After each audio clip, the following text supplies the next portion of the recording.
Hello, hello, hello, most beautiful stars. Hello, hello. I'm always changing my lighting. Hello, hello.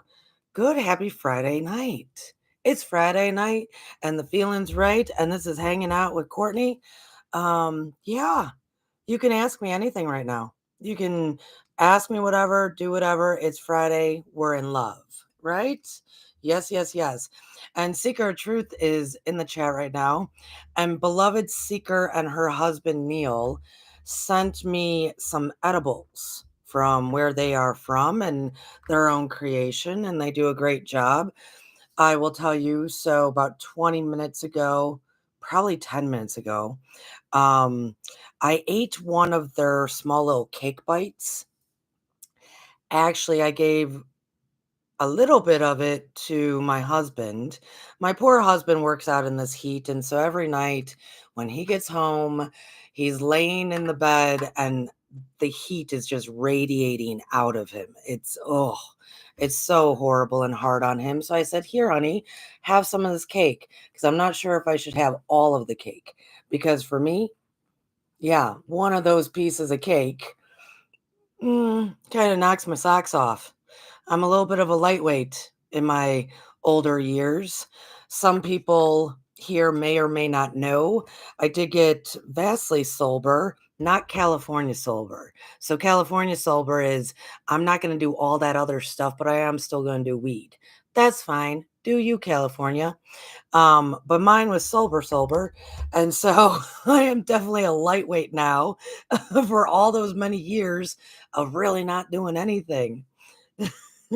And Shelly just said, I'm so glad it works well for you guys. Yes, we have not tried the hard candies yet. That I think I'm hoping um, that when we're done with Lucky Stone tomorrow night, Lucky Stone, Esoteric Tea, will have Grandpa Brian and Matt on. It'll be a great conversation. Matt was talking about maybe July will present a visit from aliens. Brian once mentioned about the ice caps and all sorts of stuff. So I think it's going to be a good time tomorrow night with those gentlemen at Esoteric Tea on Lucky's channel. So Lucky Stone 888. I believe the link is in the description. And I'm thinking after that airs, that hopefully my husband's body has cooled down and we can just chill on the couch and have some hard candy and see how that goes. See how that goes. Oh, we're such lightweights here. But this is hangout time with Courtney, where you can really ask me anything. Um, Anything. And usually I try to think of like, what am I going to start the conversation about? What am I doing? And sometimes I'm just not thinking about anything and I just pop up. I do want this to be more of a spontaneous show based on kind of my summer and how I'm doing and how I'm going. And I try not to interfere with other programs, but I do know that they're out there. Um, and most of the nights that I am available to do this, there is another program going on. So we will just all settle in and do what we can do. Shelly said, "You will love the candies." Yes, you will. I'm sure we will. Yes, I think that'll be a good end to our Saturday. Oh my goodness. Which I probably still have to go to Home Depot. I did not do my Home Depot trip today. Lots of stuff been going on at the house, and I am the one that takes care of a lot of it, not because my husband is not willing or able. It's he is working out in this heat and I am an able body, so I take care of a lot of things. So I think tomorrow might also be Home Depot on a Saturday. Not too fun. Not my favorite. So earlier today, I was live doing part of my Sun series, and we were talking about the Trinity of the Sun.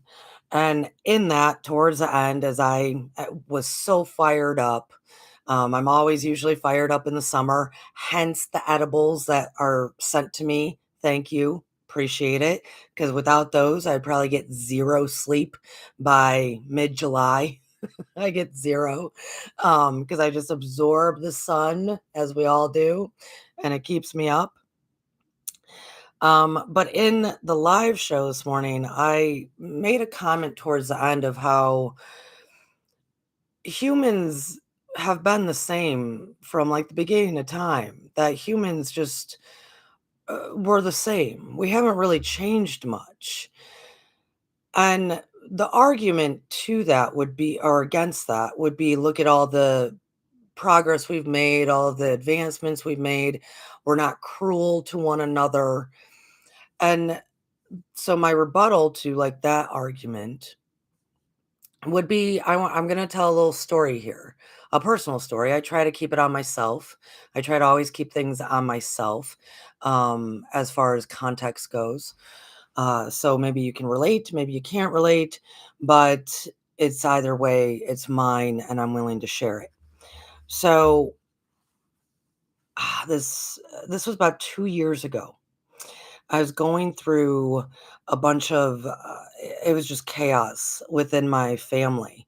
My uncle had passed away naturally, but all these weird circumstances around it made it look like it might have not been natural. And so there was this big investigation for weeks, and it was very odd. It felt like we were kind of all living in one of those 48-hour episodes or something like that, right?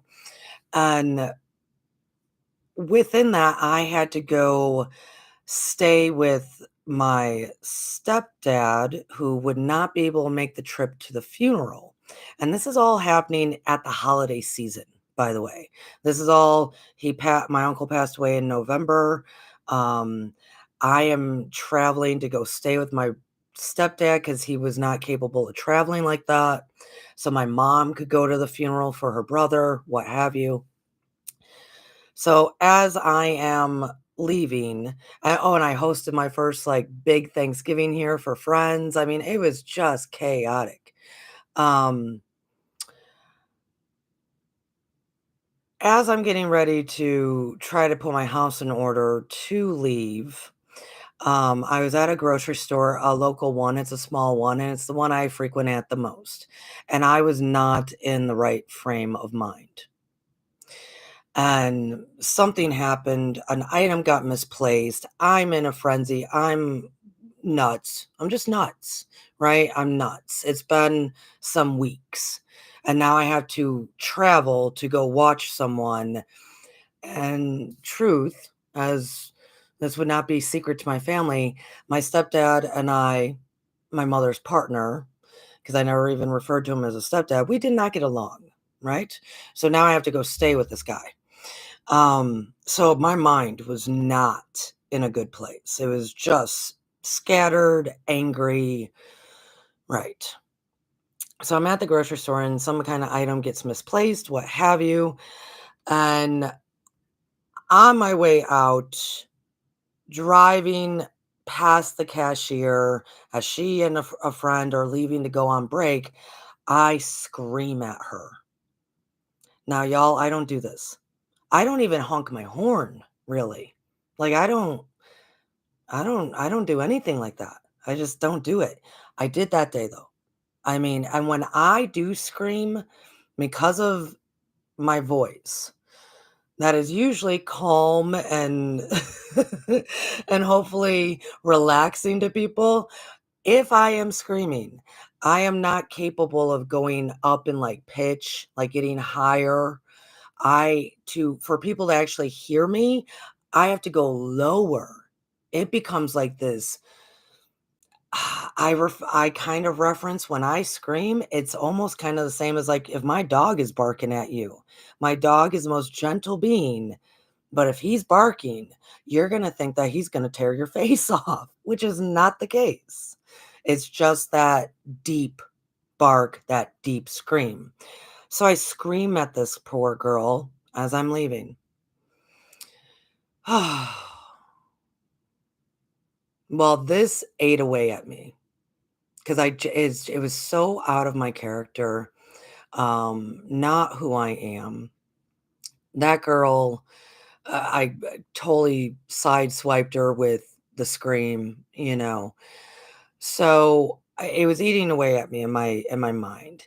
And there's moments of being justified, right? But if I learned a long time ago that if I ever feel justified about something, I should then check myself.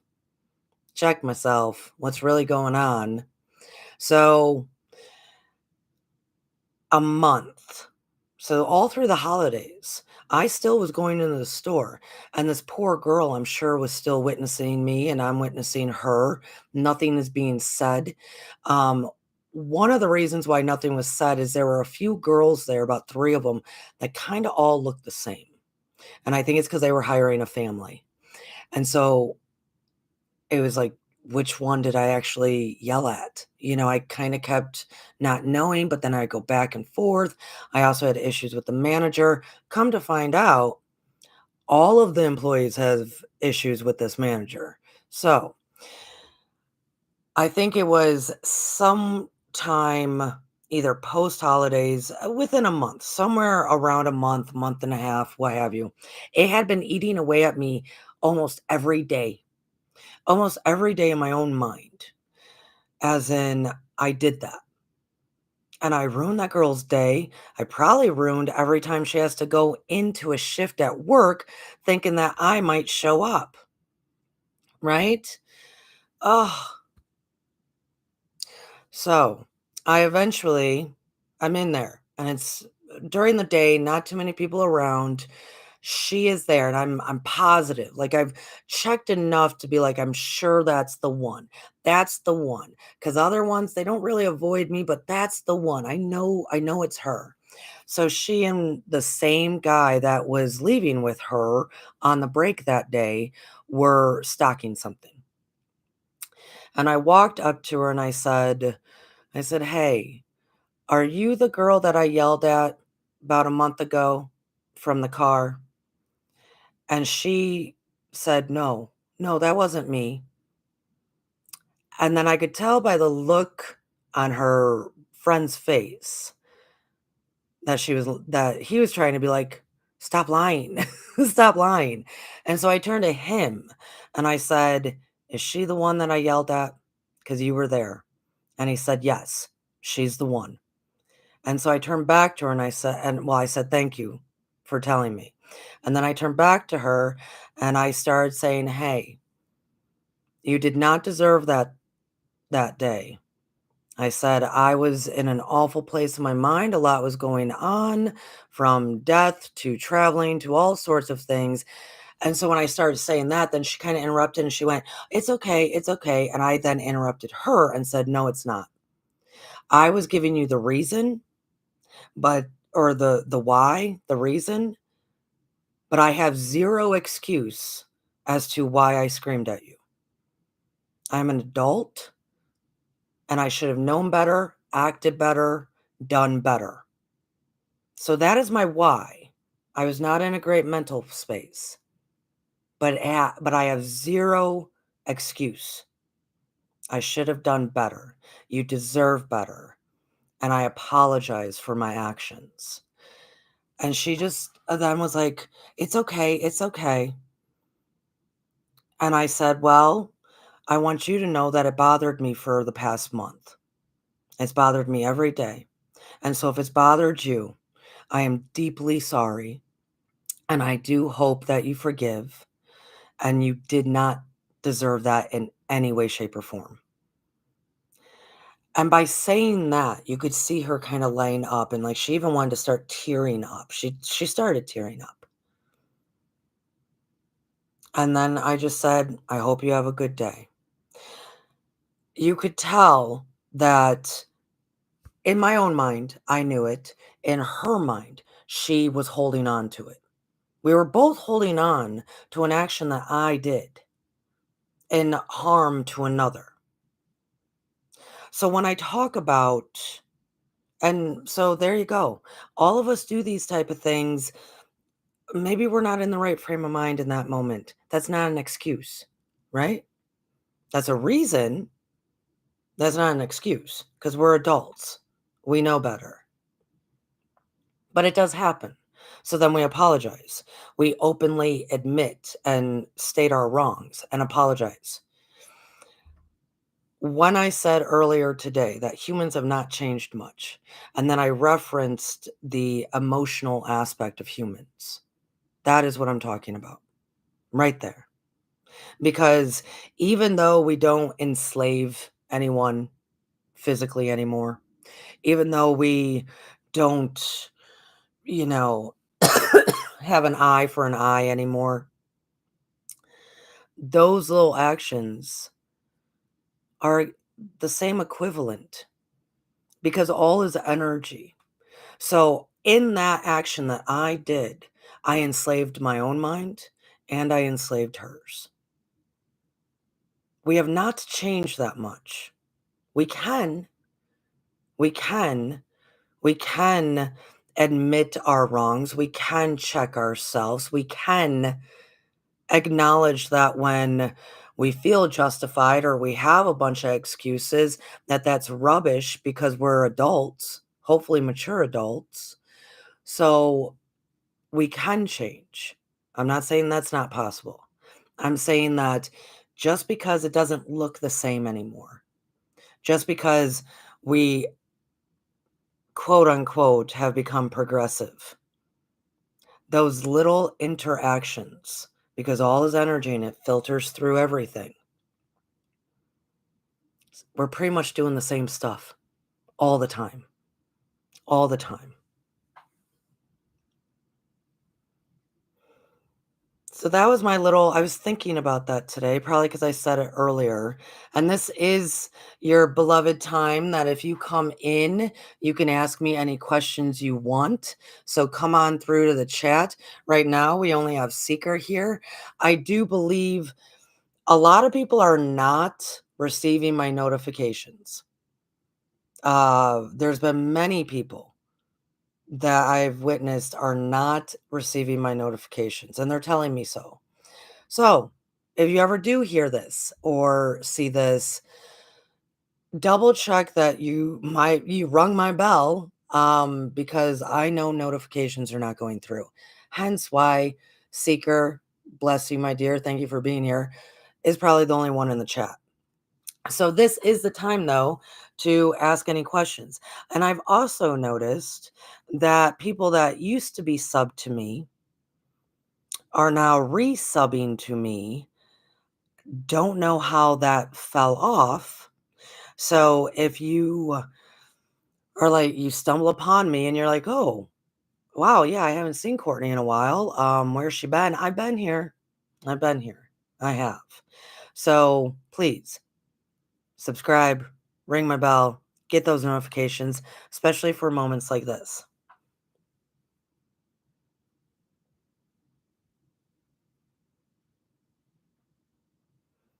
Yeah, so Shelly, if you have a question, if not, I'll just keep or a topic, any topic, question, topic. This is our time of hanging out. Anything.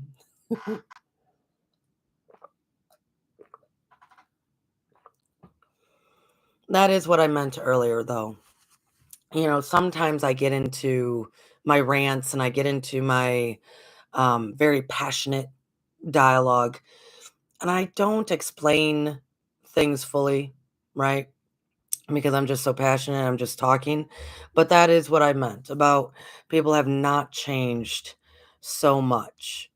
Emotions are still emotions, right? A lot of the actions that we take are very similar to the ones that we used to. So yeah, Shelly, there might be two people watching. Shelly, if you and Neil have a topic, throw it in the chat. Let me see if I can have a topic. Let me see if I can pull a topic out of my hat. Let me see if I don't even have a hat, but let's see if I have a hat.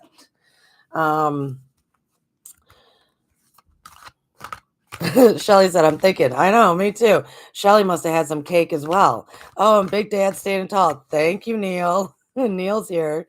Neil, you got anything you want to ask, darling? You can ask anything. We're just hanging out on a Friday night, and the feeling's right. The mood is right. I love Fridays. So little Courtney and big Courtney, all of the Courtneys that have been of this life, all the age brackets. Um, I was a huge Cure fan when I was a kid. When I was a kid. Yeah. Oh goodness. It's still one of my favorite bands. So when I was beginning my spiritual journey, I of course was still listening to The Cure. I'll always listen to The Cure. And their song, and Friday I'm in Love, right? I went, I'm gonna I'm gonna make this song my life, right? And I said, so Friday, no matter what happens, I'm gonna take Friday to practice love. I didn't know shit about love, by the way. I mean whew, that took a lot to try to even wrap my head around that it even existed. That took a lot. So, but you got to practice it. Knowledge without any application is nothing. It's like jello. I mean, it means nothing if you don't apply what you know. So I knew that I needed to understand love. So I chose Friday to be the day that no matter what happened, if I got into a fender bender, if anything happened, if work sucked, if whatever it might have been, if there was a disagreement, if there were anything, I was going to practice love, regardless, no matter what. So I started doing that. So this is now probably, well, shit, oh my gosh, guys, that's got to be at least 20 years ago now. At least. I want to say '04 or something for me, because it was even before I got sober, I was doing this. So probably about 20 years of every Friday. So there's a lot of Fridays. Of every Friday when I'm waking up and slowly waking up and I go, what day is it? In my brain, what day is it? And I say, oh, it's Friday. I go, oh shit, I get to be in love today. Yes. Here's the trick though. Because I've been doing it for at least 20 years, that energy just carries through to all the other days. But I did choose Friday. Oh, Shelly said, I remember The Cure. Oh, I love The Cure. Yeah, this is when you hang out with me on these random moments, you get to find out all these little fun facts about Courtney. Is that even little Courtney, I mean, like 6-year-old Courtney was in love with The Cure. I was like, yep, I get it.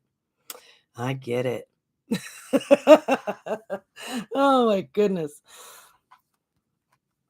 Oh, Shelly said, oh, well, I figured maybe I'd pull a card.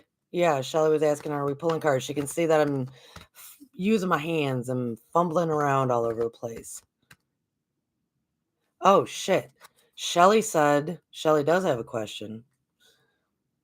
Shelly says, source. What do you have to say on source? Oh, Lady Jane. Shit. Well, um, let's pick a card first so I can collect all my thoughts on that, because that's going to be a tricky one. Not because I don't have thoughts on it, um, because it might, I don't know, people might catch some feelings, but that's okay. That's okay. Everybody's entitled to their thoughts, emotions, and opinions. So a card for this right now, all of us hanging out, doing our thing. Hopefully more people will come. What do we need to know right now? Cards, cards, cards. I am picking a Sacred Geometry deck card. Oh.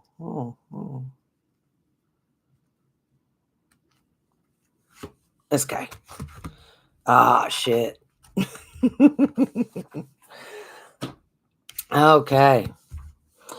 It is number 23, dynamic.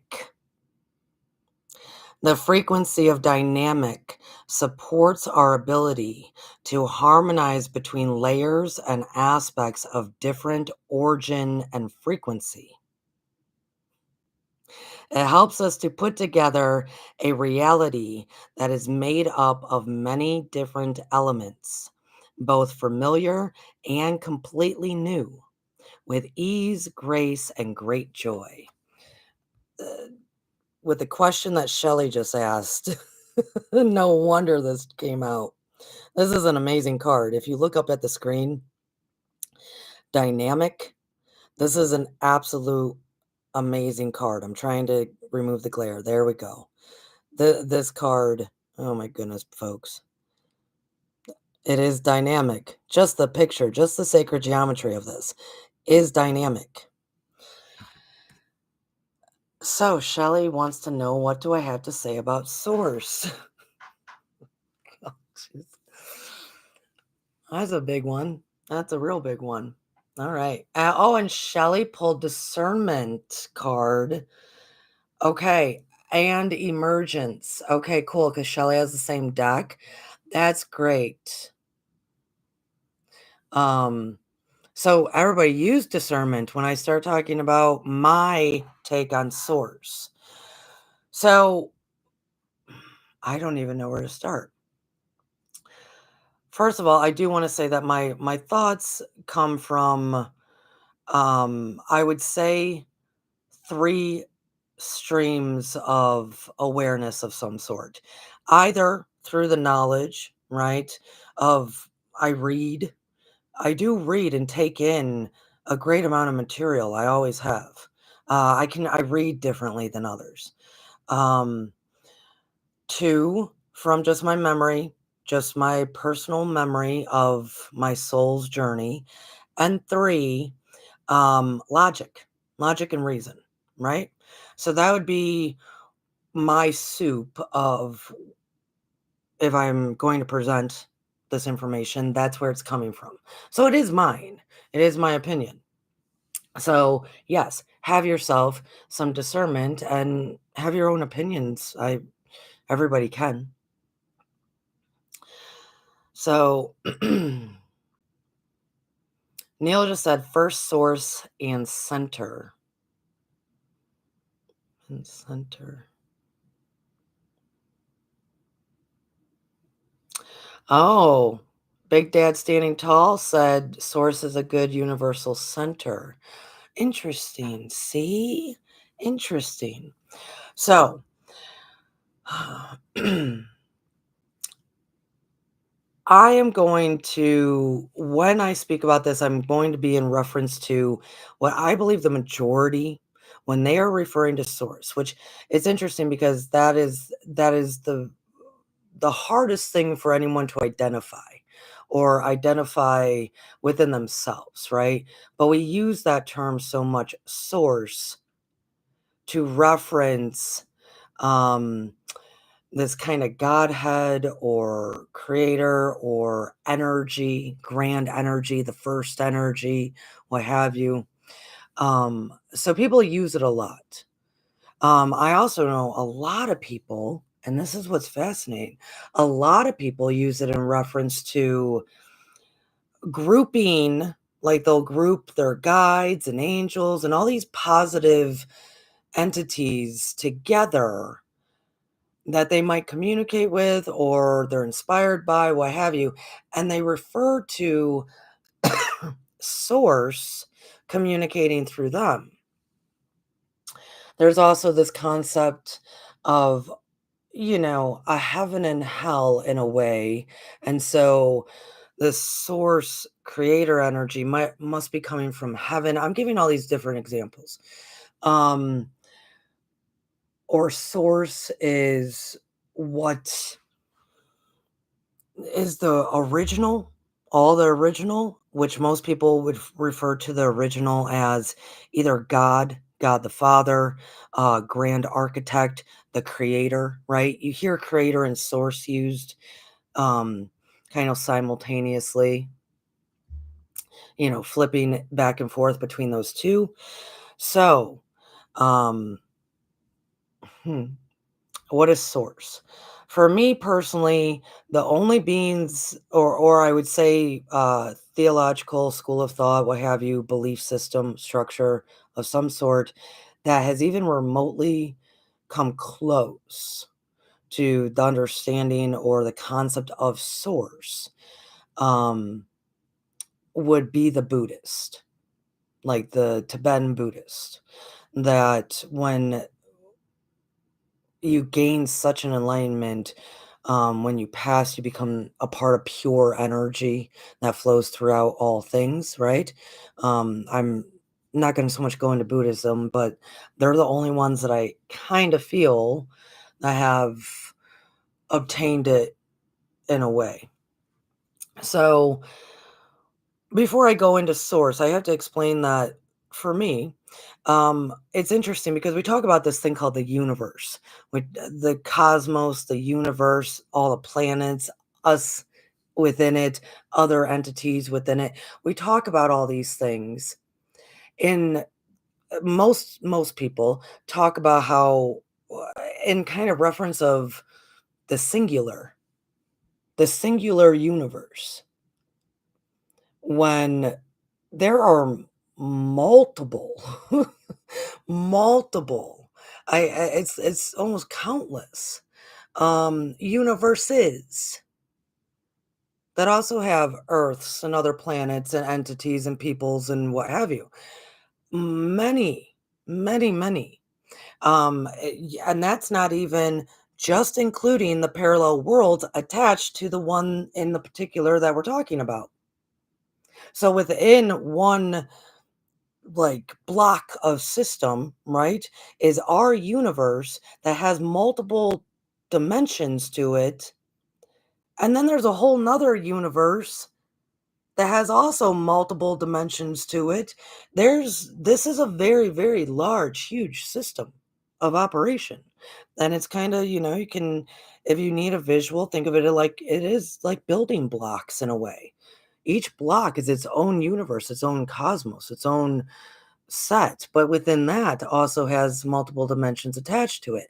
Now, most religions, if they do reference the multiple dimensions and or consciousness levels with that create more mm, different dimensions, right? A lot of things create dimensions. You're maybe considering more like the Hinduism of things with these different conscious levels, different dimensional aspects. Um, with that, that's only seen so many, right? Because there's gonna be a lot of dimensions that are basically parallel to ours. And then there's going to be even those other that's why it's called parallel dimensions. They ain't no real big difference to ours, right? And then there's gonna be the higher level dimensionals, right? Dimension, living, right? Experiences, higher entities, higher intelligence that are still a part of that within that block. So, in reference to that, this system that we live in is it's never ending. It's a regenerating system. Hence the parallel worlds. Hence all the blocks. Because let's say one gets completely destroyed, an entire cosmos, boop, is gone. We are a regenerating system. Another is just replaced. So, if we can see it like that, most people, like I said, well, if you can see it like that, I just said it so easily. If you can see it like that this is the most biggest system you could ever possibly imagine. And it's never ending. And it just keeps cycling and recycling and regenerating and dying away. And oh, goodness, if you can wrap your head around that. So, and I'll get to looking at the chat in just a moment. So, if you can think of it that way, toy with me, play with me, play with the thoughts, right? Just play with the thoughts. Of course, as Shelley pulled the card discernment, have discernment. So, most people do think that there's like this grand architect That's from the Freemasons. That's from so many religions. So, and schools of thought, especially the cult. The cult really talks about, because it comes from Hermetics in a lot of ways, this grand architect, right? So that though could be the Godhead. That could be the grand architect. That could be the creator. So when we talk about source, source is not that. Source is not that. So what is source? That was the question. For me personally, source is sound and light, which creates vibration. That's it. That's it. Outside of us, let's say, and this is all I'm trying to be very visual.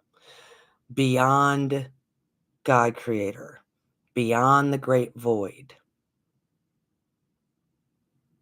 sound, which could be symbolized as in first thought, the word sound, right? However you need to reference that.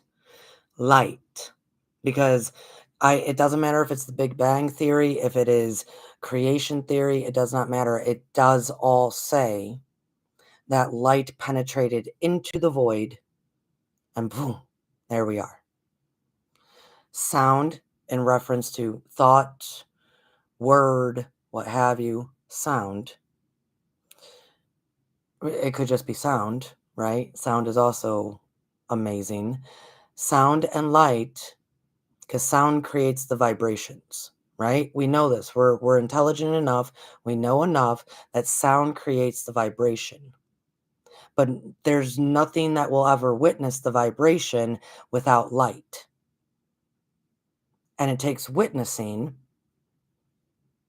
which even in what we read today with Manly P. Hall, as we were referencing the three sons, there's quotes by great mystics about witness, that the sun is actually the great witnesser of us and us to them, to the sons.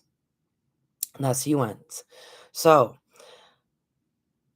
there would be no creation if it were not for light, because it has to be seen, it has to be witnessed. So source energy, source to me, is just that. It's just that. It's not anything more complicated than that.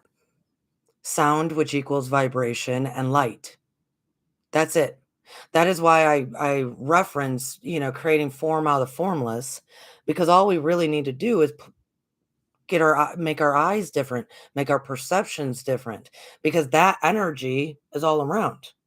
That energy is all within you. It's in the air we breathe. It's in everything. It's in everything. It's right now in the ether, as they would speak, that is right next to me, right here, right next to you, right next to you. It's right here. It's in you, it's around you, it's everywhere. That energy. So, this is why I say the Buddhists, I believe, did actually get the closest to what source is when they say the energy, the pure energy that flows throughout. That is what they're referencing. This is why we can, if we want to, change water into wine, feed 5,000 people with two fish. We just need to understand sound, light, vibration, form out of the formless that we can also. Now, in regards to that, then, I do not think that most people are referencing source in that way, which is fine. I do think a lot of them, this is just an observation. I do believe a lot of them have either been hurt by dogmas of some sort, or they are still seeking, which is beautiful, which is fine. That they're still referencing the Father or the Godhead as source. So here, and this is why, because we have lived in 3D density for so many lives that we are very, yes, programmed. I don't use that word often, but I'll say it, programmed to believe there is some form of judgment some form of judgment, right? And this is why we put some kind of Godhead on things for all of our insecurities, all of our fears, all of our judgments, all of our blessings, even our blessings and what we're grateful for. What would we turn to to say, hey, thank you for this, right? We have to have some kind of name. We have to have some kind of figure. We have to have some kind of concept to justify a lot of the things that happen in 3D and also give thanks and praise for a lot of the things that happen in 3D. But source,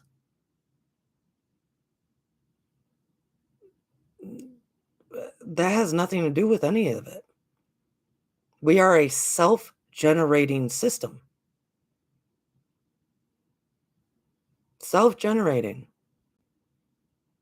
There is no destination, really, in regards to a heaven or hell. That's all a state of mind. Um, there is no, um, being with the Father, right? Or the God, because there is beyond that, right? That's when we are talking about the void and the source. So it's fine if we want to talk about the architect who this system, whoa, look at what you did, right? It's fine if we want to talk about even creator. That's not source. Or God the Father. That's not source. But we need something as humans to look to. Source, energy, sound and light, vibration. Um, I hate to tell everybody, but it doesn't care. This is not like it's a God figure that cares about the well-being of us. I'm not saying that one doesn't exist. I'm saying that that is not source. Source is just energy. And all energy is neutral, right? Like the energy right next to you, right here, right here. This energy, it's completely neutral until you give it an identifying marker, until you tell that energy what it is. And that is how we continuously self regenerate, is because we are continuously telling the energy what it is and what we're going to do with it and what's going on. We do create every day, all the time. So this energy, like right next to you, that is neutral until you give it an identifying marker. So source has no identifying marker. It has absolutely none. Zero. And because of that, it also doesn't have the judgments. It doesn't have even the blessings attached to it. That is a whole different entity, idea, theory.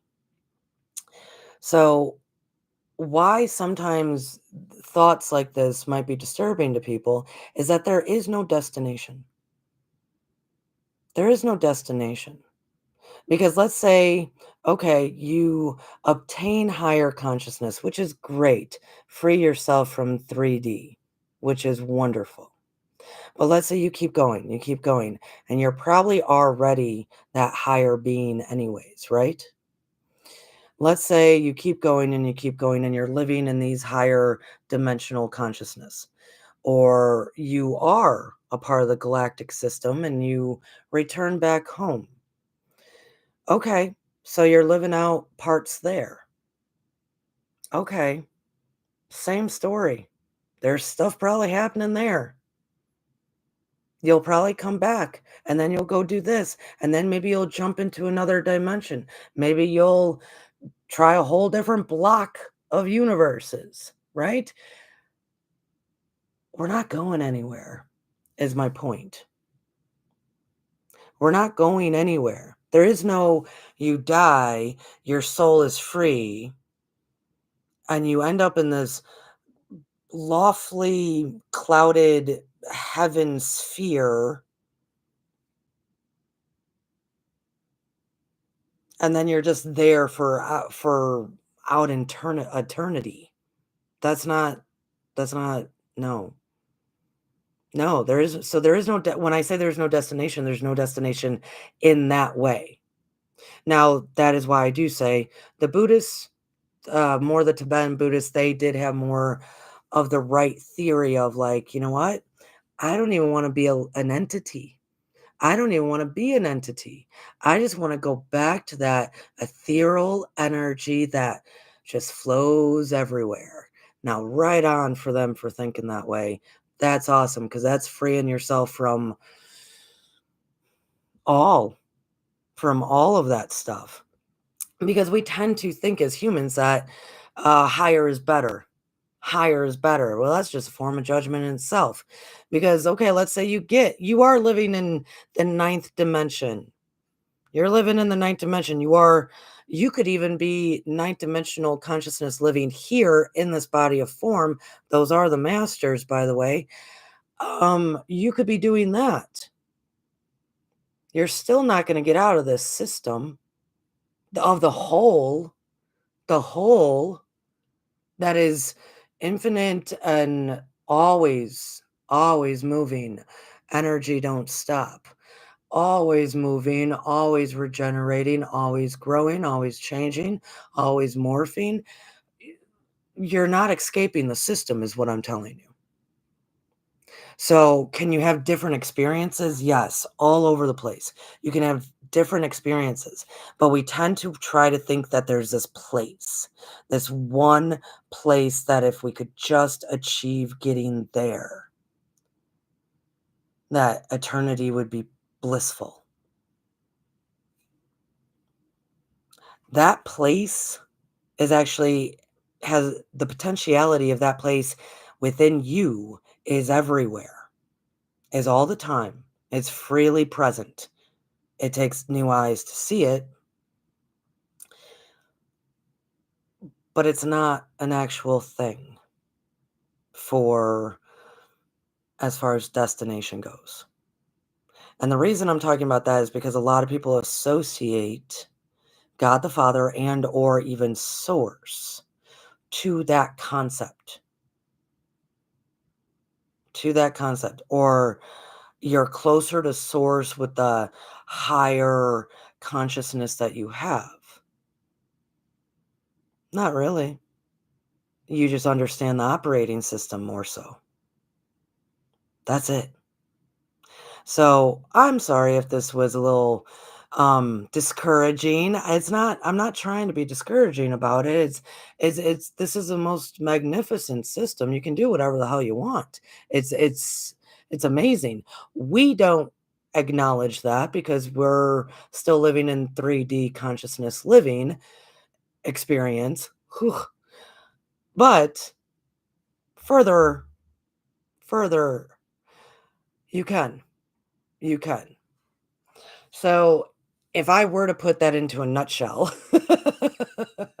for my explanation as to what source is, that would be what source is for me. That's why I don't even really I I reference source, I reference God, I reference the creator, yada yada. Um, when I am streaming or when I'm in dialogue with others, because it just makes it easier to have a conversation.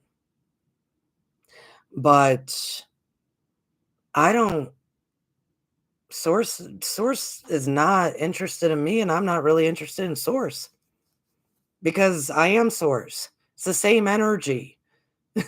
The energy that's right next to me is also the same energy inside of me. As within, so without. As above, so below. As below, so with it's all the same shit, man. So I don't even really like I don't worship anything. I do not worship anything. Um, because that's weird. Sorry. Okay, Shelly, your cake just kicked in. I'm all like, because that's weird. I don't really worship anything. Do I give thanks and praise? Yes. But I give it to the whole kit and caboodle, even myself, right? Because I am creating all the time. What in me invites this to be? I am creation. If I see it, right? I believe it. I see it. It's mine. Let's roll, right? So if I am going to worship anything, it's going to be the entire operating system of like, man, this place is actually really fucking groovy and we could do whatever the hell we want if more people would just jump on board knowing that we can.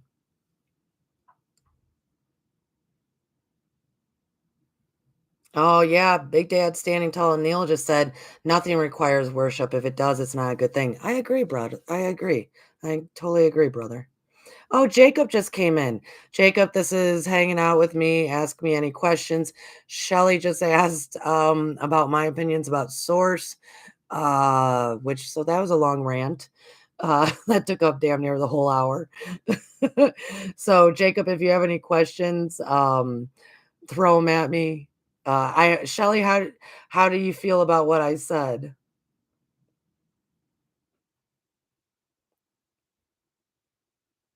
Oh, cool. Big Dad said, "Great outlook, a little deeper maybe, but yepers." Yep. Yeah, that was me putting stuff into a nutshell in a lot of ways. Uh, because us humans, I love us so much. We really do try to find all the answers, and we really do try to the curiosity within us. Uh, we make everything very big, almost untouchable for many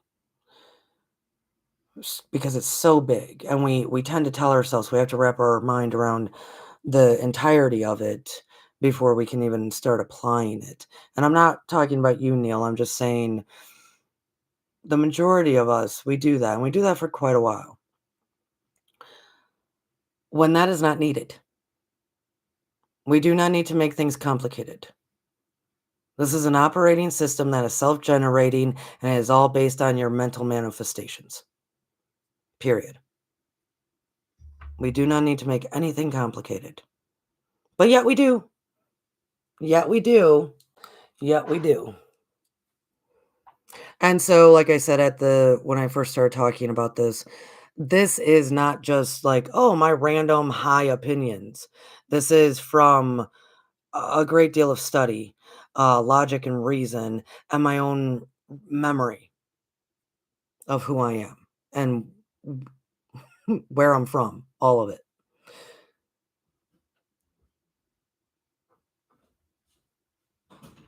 Oh, Shelley said I have some of the same feelings on this topic of source. I agree with you, sister. Yeah. Yeah. Okay. And Neil said looking for real truth. Yeah. Truth is so hard. Um, because truth is based on the perception and the creation of that individual. And it's like we hear people talk about this in today's world. Um, That perception ends up being our truth, but I don't think we know, as I just was trying to say, let's not make it so big. That is actually very big. That is very big if people really pulled in that scope of your perception is your truth. So if you no longer choose to live in 3D consciousness, um, you can choose your way out of it, but then you have to start practicing applying the knowledge of what is within is also so without. What I think, hear, see, what my mind is doing internally is what I'm going to experience. And this also includes the submind. Okay.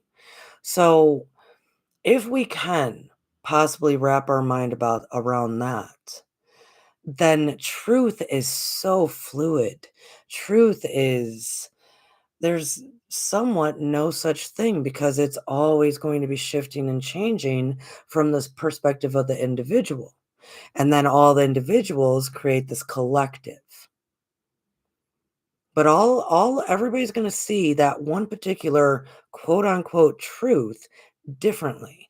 This is where we get into like so many, not just the Bible, but they really pronounced it because of the way that book was set up, that uh, but and our laws still work this way. A police officer should try his best to get 3 witness accounts because every single account is going to focus in and see that one particular incident differently. So even as a collective, we all might watch the same news report, even on the same channel. Let's say there's just one channel for all of us to witness, right? Like way back in the day, there was like one news channel locally, right? We all watch the same news. We are all going to and see it and decide in our mind, which you're not even conscious that you're doing this, make the decision as to what we keep and what we let go of. What goes in the subconscious, what we stay in our frontal conscious, especially the frontal lobe, which is where the feeling of the meaning of things is. So all of us are going to interpret it differently, therefore, different truths. So truth is always going to be fluid. There is no exact truth because even if, let's say, science even proves that, oh, this is not a planet. Oh, now it is a planet. Oh, this is that. No, now it's that. There is no such thing. I will say the one thing that in this operating system that I would say has truth, the one thing, the one thing would be actually sacred geometry. It's the one thing. Because as the patrons of Stars of the Morning Light are gonna learn soon, as they are gonna really wrap their head around sound, light, vibration as far as creation, then you have to bring in the sacred geometry to really create form out of the formless. So if we're seriously wanting to find what is truth, what will never change, well, love. Love is that current that never changes. All the other emotions, all the other thoughts and concepts and theories, dogmas, all sorts of things, experiences, those will all change. Fear, anger, all of it, lower, even higher. Bliss fades. Hope can go up and down, right? Love, though, is a consistent. That is a consistent. So that's a truth because we're looking for consistency, right? So that's a truth. And sacred geometry, that is a truth.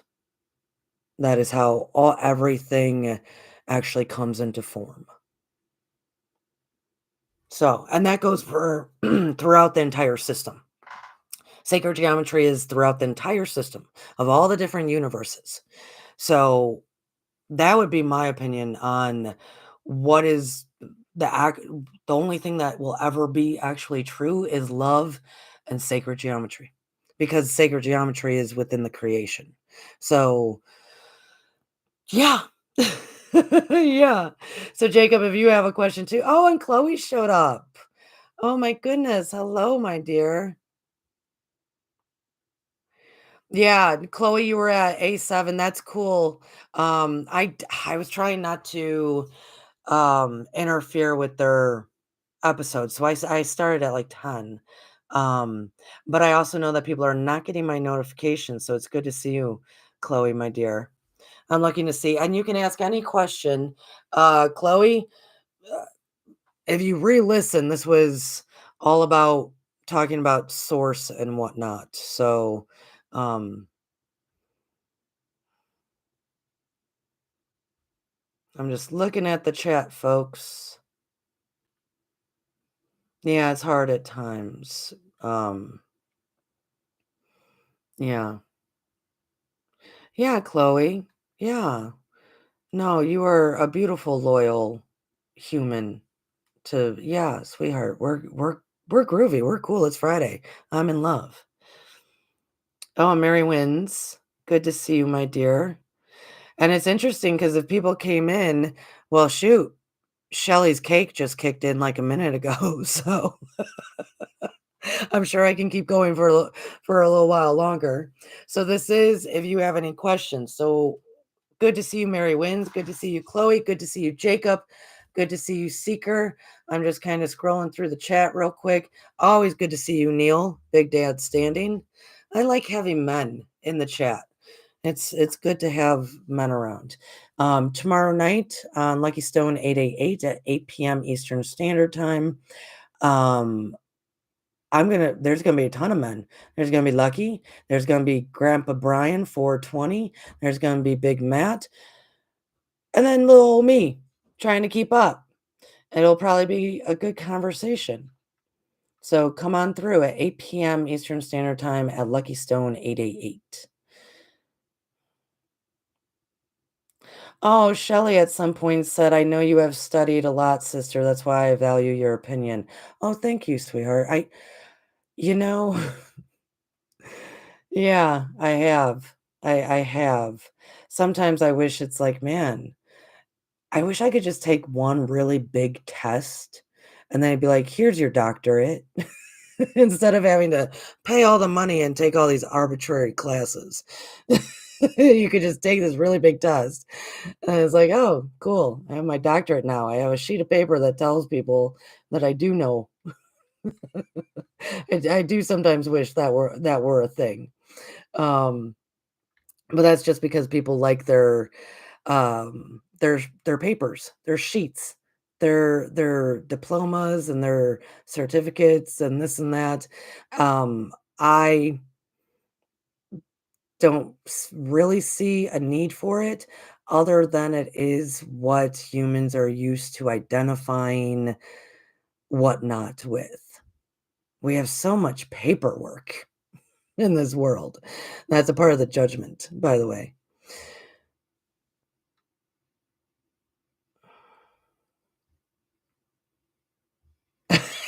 Chloe said that she seriously hopes that she told Shelly she hoped that I would take some cake and do a show. Well, here you go, sister. Happy Friday night. So I did not take a whole piece of cake. I am still working on the cake thing. I will tell you. So what was it, 3 nights ago or so? I took the cake for the first time, and it's just this, it's like a square this big. I took the cake for the first time. That beloved Shelly and Neil sent me. I appreciate it. Um, and of course, it is it's a friendly cake.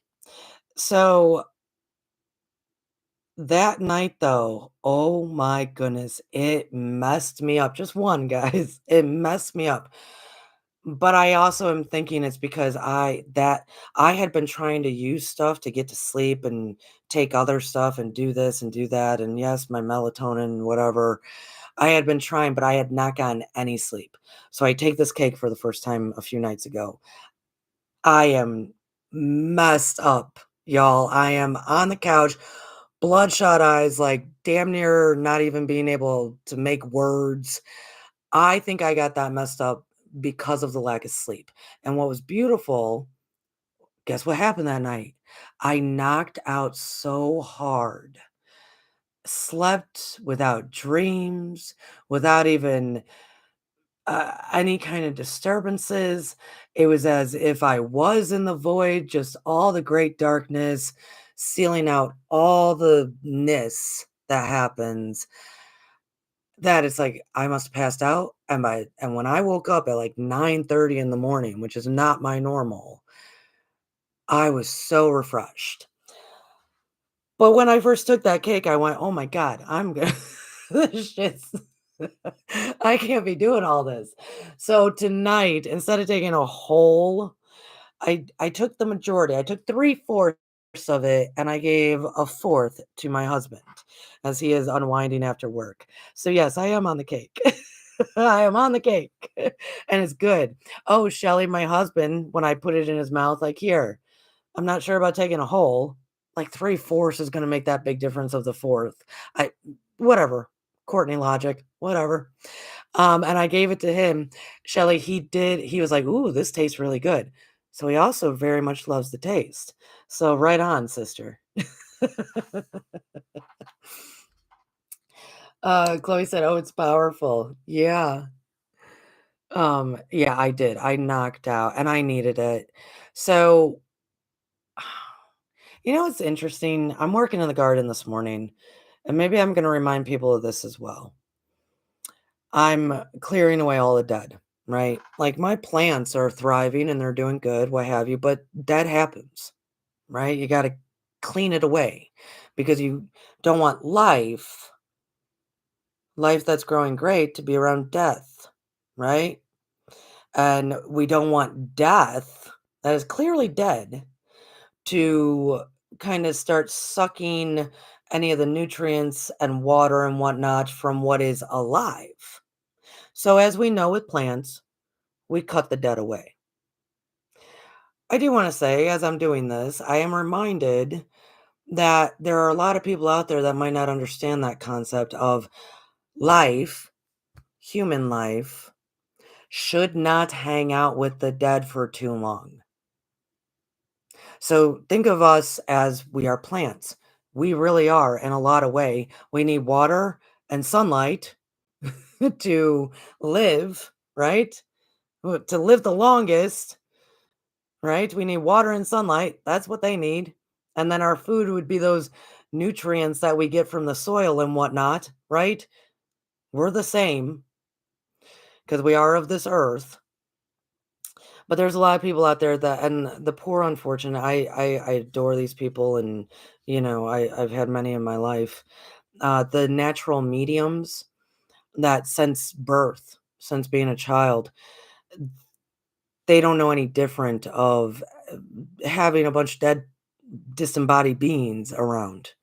Um, Unfortunately, that's not healthy for the living, right? That's not healthy for the living. This is why in some cultures it's yeah, I don't know if you guys know this, but like, well, okay, I was about to get into different cultures and their habits of, what happens, like the time you bury, the time you sit, that kind of thing. But I'm not going to do that. That would bore me, so I'm not going to do it. Um, but do know that the living should not be around the dead for that long. They should not. So it's like you can have the conversation and then you can dismiss them. They need to go somewhere else. Or you help them move on. But we do not hang out with death. And I understand that some might argue that it's just a disembodied being. It's not necessarily the energy of death. That is incorrect because they died. They died. They're in that energy. It might not be as strong as the character of death, because there is the character of death, there is the character of the Grim Reaper. 2 separate, by the way, and I do call them characters, because 'cause they're just a character in the story. Um, the 2 separate characters, by the way. That energy, though, that they carry, the living should not be with it, not for long periods of time. So maybe remind yourself about that when you're going, oh, you're watching, like, the death happening on that plant. And then it's like, "Okay, it's been due long enough that I need to remove this." That's about the same time frame any living thing should be around any death energy. So there you go. That's a little thing. Did I see that Milky Way came in, or were my eyes fooling me? So this is when we ask any questions. We're just hanging out, having a good time. Uh, yeah, thanks. I am having fun. I hope y'all are having fun. Go ahead and ask. Um, yeah, I know. I wanna have fun and break loose. I really do like having fun. Um, I do hope I enjoy doing these shows, or I just enjoy being with you guys. Yeah.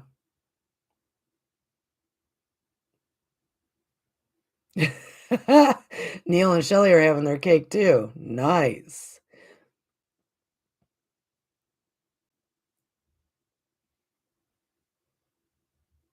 So Shelly said, "I don't spend much time in a cemetery, but I do love being in a cemetery." So do I. Um, it's the calmness. It really should be the calmness of a cemetery.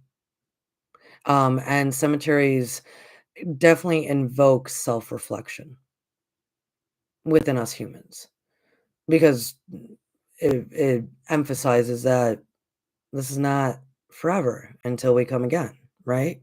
So it does, in my humble opinion, induce self-reflection, and time for self-reflection is always good. As always, and there it's usually more calm and peaceful and quiet, right?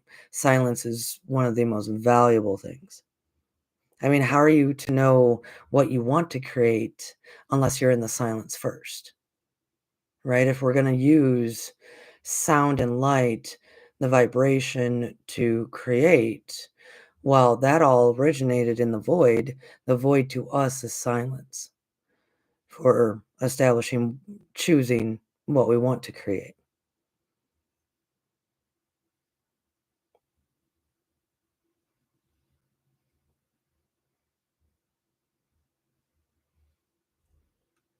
Did somebody say something about Edgar? Like Edgar Casey?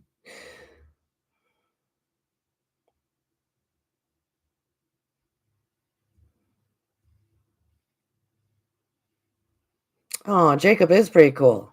That's my buddy. Um, did Chloe say Chloe said I love learning about Edgar as well. Oh, Edgar Casey. Oh, what a beautiful man. What a beautiful man. If we, I'm not against those who were in the cult or I'm really not. I mean, other than, of course, the stuff that took over Hollywood, that definitely, and some other ones. Let's put it that way. But Edgar, same as Manly P. Hall. Manly P. Hall was such a good human. He definitely, in my humble opinion, was not human, and he probably knew it. But I mean, he was a giant. First of all, remember everybody, Hug a Giant Day, August 5th. We're going to make this happen. It's going to get on the damn calendar. Hug a Giant Day, August 5th. We're going to make it happen because we're a community, we're a collective. It's a thought. It's not that hard to start this. And if we can show ourselves that we start this, that in a couple of years from now, oh my goodness, you have a new calendar or you flip on your phone, and it's like, it's Hug a Giant Day on August 5th. You're going to be like, holy shit, we did it. And that's the smallest magnitude as to the potential of all humans coming together and doing it, as far as influencing a change. August 5th, Hug a Giant Day. Yes. Most people might not know that Manly P. Hall, he was huge. He was huge. He was like 6'6", 6'8". I mean, the man he was a big guy with beautiful jet black hair, these, starking eyes. I mean, they just, wow, eyes that would penetrate through you, right? On top of what brilliancy. He started studying at a young age. Then he started traveling to actually get with the current mystics and learn about things and what have you. And then all he really did, he never was trying to say, It's got to be this way or it's got to be that way." He presented all the different thoughts, opinions, theories, what things may or may not be. This is what so and so says. This is what who believes that. He presented it, but he put it in such organized manner of connecting all of the dots. And some of his most best work has nothing to do with any metaphysical, occult, anything. It's actually just how to be a good human. That's his, in my opinion, some of his best work. And you get that from more of his lectures. So there's some YouTube channels here that are just dedicated to Manly P. Hall and listening to his lectures. Oh, beloveds, do so. And his voice even has this beautiful kind of cadence to it that his rhythm when he speaks, it's wonderful. And so I'm not ever saying that he would not say he's wrong or right. He's presenting, right? That man did have his own beliefs and faiths. He did. But he was presenting. I love that because it gives people the options to discover within themselves.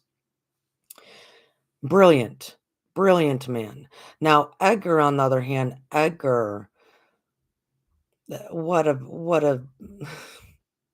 what a lovely, gentle soul. What a beautiful human with his own complexities, with this very rare gift in the Western world.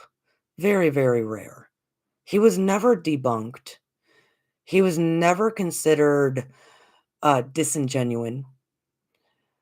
He, though, of course, definitely is and was a Christian, right?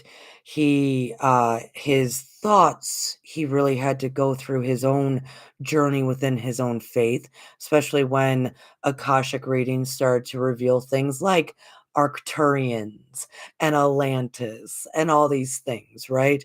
Um, he had to kind of go back to his own source material, which was, or reference material, which was the Bible. He read the Bible every year. He started January 1st and read it all the way through. Well, as the Akashic ended up revealing more to him, he then would read it in different eyes. And I would love for people to maybe read that with different eyes, right? I would love people to read lots of materials with different eyes. Um, right? Eyes are perception. Our perception is our truth, as we all discussed tonight. So, Edgar, though, Manly P. Hall really knew how to stand in his authority, who he was. And I do think that is just somewhat developed in people that are that tall and that big. He was a big human. So when you are growing, and I'll speak for myself and other big people.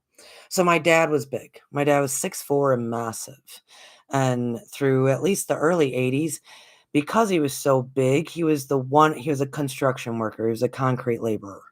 And because he was the biggest guy always, always in the pack of men, he was always the biggest guy, just in build and height, that he was also then, at least in the early 80s, he was the guy that had to run the jackhammer. And if y'all remember, this is gonna be what's funny. You remember the shake weight? The shake weight? You guys remember that? It used to be in the infomercials.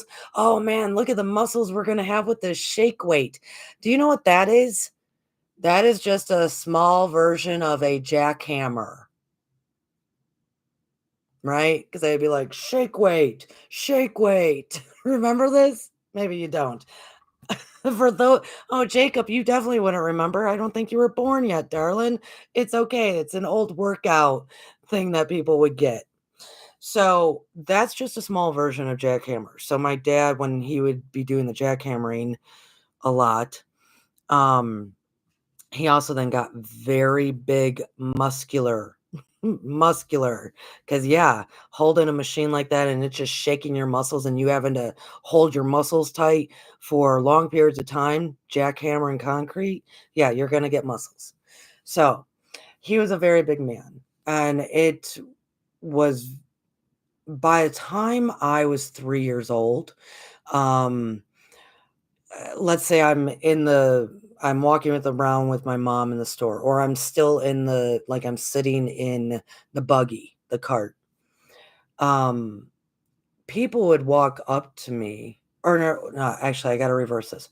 I would be like 1 years old, 2 years old, maybe 1 years old, and because I was so big, but yet still in the cart, people thought I could talk.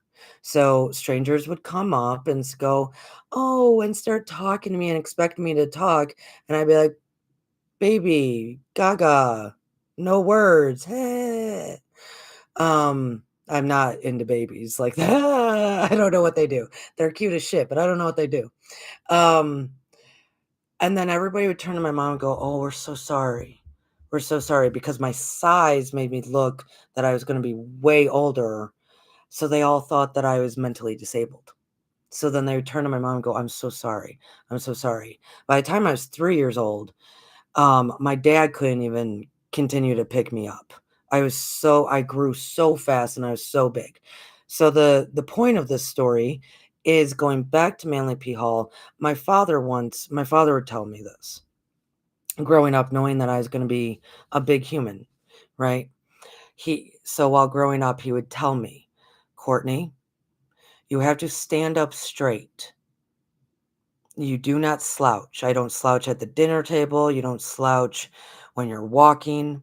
And he said, because one of the most saddest things in this world, so for all of you to witness, really, one of the saddest things in this world is when we see a tall person with a hunchback.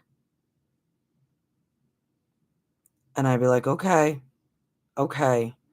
And he would say, do you know why that is one of the saddest things for us to see? No, I'm a kid, you know. And he said, because that means that they never accepted themselves.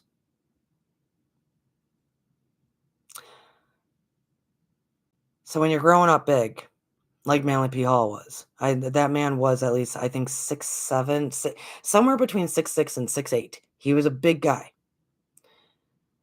And he stood up tall. He stood up straight because at some point he accepted himself. And I'm sure it had to happen at a much younger age because if you don't, this world is very uncomfortable for the giants. This world is designed for the littles. Beautiful littles. Love them.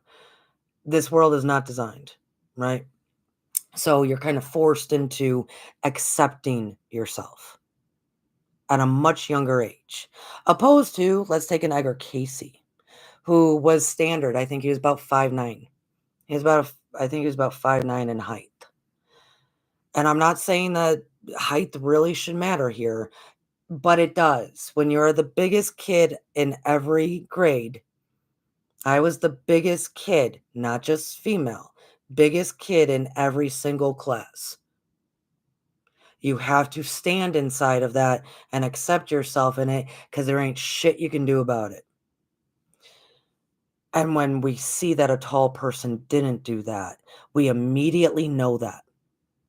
When we see that they're hunched over, if it wasn't work related, if you see a teenager who should be tall and standing greatly, but they're hunched over, that means that kid is not accepting who they are. And then we help them, right? We encourage them to stand tall.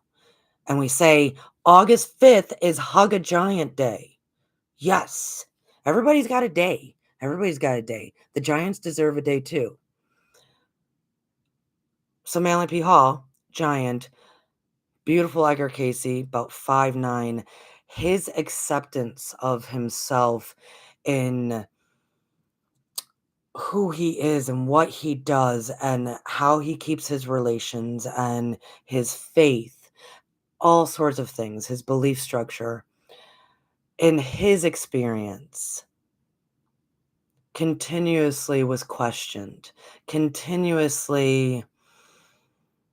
He didn't stand in his authority as much as maybe Manly P. Hall, that you could listen to his lectures, and this man is speaking from some kind of standing. It could be just his knowledge on the topic, but he is speaking that way, he's sitting that way, he's claiming and requesting the audience's attention.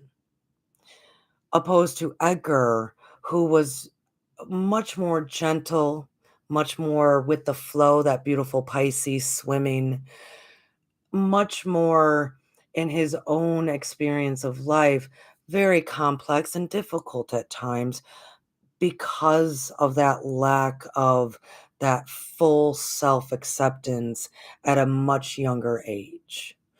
Even to the point of, I mean, and I understand this even as a reader as he was, or a Akashic messenger, I rather call it that.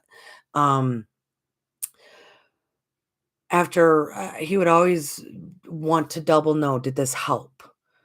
Did you receive? And I get that because I do the same thing within my own right. Did you receive? Did this help you? Did it resonate? Where are you at with this information? Right? I do the same thing. And it's not so much questioning the ability, it's that it's a different kind of approach to service to humanity. When Manly P. Hall, he was a lecturer, he was an intellectual, but he also understood what it is at ground level and what it is to become a well-rounded human, right? And he really did leave a whole lot of judgment at the door. Edgar Casey really had no judgment. He left that very much at the door with most people, except maybe his father, Leslie, in his life, and a few other handful of folks. But it's not in his soul, it's not in his spirit, in his ways. So the life was a bit hard on him. He's one of what we would used to call the creative, his photography is a gentle soul. Um, so different kind of energies, but both, whatever they're experiencing, whatever they're teaching, doing, reading, giving messages, healing, what have you, whatever both of them are doing, the one thing that is consistent with them, all of us, is this definite need to accept the whole package, the whole you, right? The whole you. And that's why people in today's world do all this like shadow work and whatnot, is to look at that stuff and accept it. Because we actually can't change anything unless we're aware of it, accept it, and then redefine it, reshape it, resolve it, what have you, right? We can't do anything without having the awareness first, which Casey through his life just kind of kept gaining the awareness of all this new stuff. So it was always these layers of transformation for that beloved man. When Manly P. Hall more so took much more of the I'm going to stand in who I am, and then I'm going to travel the world and not worry about it, and I'm going to study and I'm going to put it all together for people, and then I'm going to deliver it in messages, lectures, writings, what have you. I mean, he wrote his first book when he was 21. I don't think any of us were doing that. He wrote Initiates of the Flame when he was 21 years old. Wow. So, welcome in, Karen. Good to see you, my dear. Good to see you. Oh, so Karen, you're 5'1". Do you know, this is a fun fact, that yes, Karen, probably nothing in your house really does fit. Nothing fits me either. I'm 6 foot. Um, the world that we live in, so all the cars, all the cabinets, all the showers, everything that we have to, I don't know, just live our normal lives. Everything in our world is built for someone who is 5'8". And I remember being 5'8". I was 13 years old when I was 5'8". It was a great year. It was a great year. Free at 13 and I'm 5'8". Everybody thinks I'm like 24. Um, And yes, everything just felt. It felt great. It fit great. I could get in and out of cars great. Everything was great. So everything in this world is designed for somebody who is 5'8", because they're taking the average. The average man at 5'10", and the average woman at 5'6", and they're meeting it in the middle at 5'8". So yes, my mother is actually um my mother's 5'1", Karen. Yep, that little lady produced this 6 foot somebody. So she struggles as well. I understand. I get it. It's 5'8" is the beautiful, beautiful, um, range. So Mary Wynn's is 5'6". So, no, it's designed a little bit decent enough for you, Mary. Chloe said in 6th grade. Yeah. Oh my goodness. Yeah, Jacob's 5'2". Yes, my sister's 5'2". Yes. So this is a time that anyone can ask any questions, um, and we're just hanging out. Yes. So Karen just said, like, in corporate America, being tall is a good thing. That tall people get taken more seriously and get more promotions. Try being short, blonde, and female in corporate. Oh, yes. Oh, my sister is 5'2", blonde hair, blue-eyed. Yeah. What Karen just said is actually true. That goes back to tribal living because the tallest back in tribal living, and so it's still ingrained. It's within our DNA even. It's so ingrained in us that when we look upon a tall person, especially if it's a tall male, it's a bit muscular, in our tribal mind, that automatically means healthy, wealthy, prosperous, all of the things that we would like in life, right? So it goes actually back to tribal as in when that we would see that when we're in a tribe, gatherers, hunters, what have you, we would already think, wow, good stock. We would already think, oh, he's probably one of the most powerful because of his stature, because it's based on that is health, that is strength, that is power. So it's still very much ingrained in us to, yes, the tall. Did you know? I don't know about recent years, but every president other than Roosevelt, and the only reason because Roosevelt was in a wheelchair, okay? Every president other than Roosevelt was the tallest of all of the candidates that would win. It's always the tall, right? It's always the tall, and it's because of that. So maybe having that awareness, we can go, "Oh, I guess I don't really need that anymore. We're not living as tribes. Let's just flush that away and choose to remove it from, what is ingrained." Roosevelt, though, he won, it was amazing because most so at that time, radio was real popular, it was just coming out, radio, big time. So instead of going to, like, big rallies, or we would used to have to, actually go see somebody talk, and they would travel a lot all over the state, and we would witness someone talking, and so our eyes would be able to see their height, and or, like, we would get information from newspapers, usually back then both, because they would hit every town and city, right? Um, but then the onset of the radio, what we then started to just listen, and that was when Roosevelt was running, his PR person said, "No news can report on him being in a wheelchair." Because he knew, whoever his PR person was, that we were just basically going to listen. And so Roosevelt really won by his words, not by his stature. That was the first time ever in history that something like that happened. And it was because it didn't have the sight, it had the hearing. Both do very interesting things in our mind when we are deciding what we're going to take in and what we're going to leave out, right? Um, but so yes, Miss Karen, that was a long talk about tall people. Um, yep, long talk about being a giant.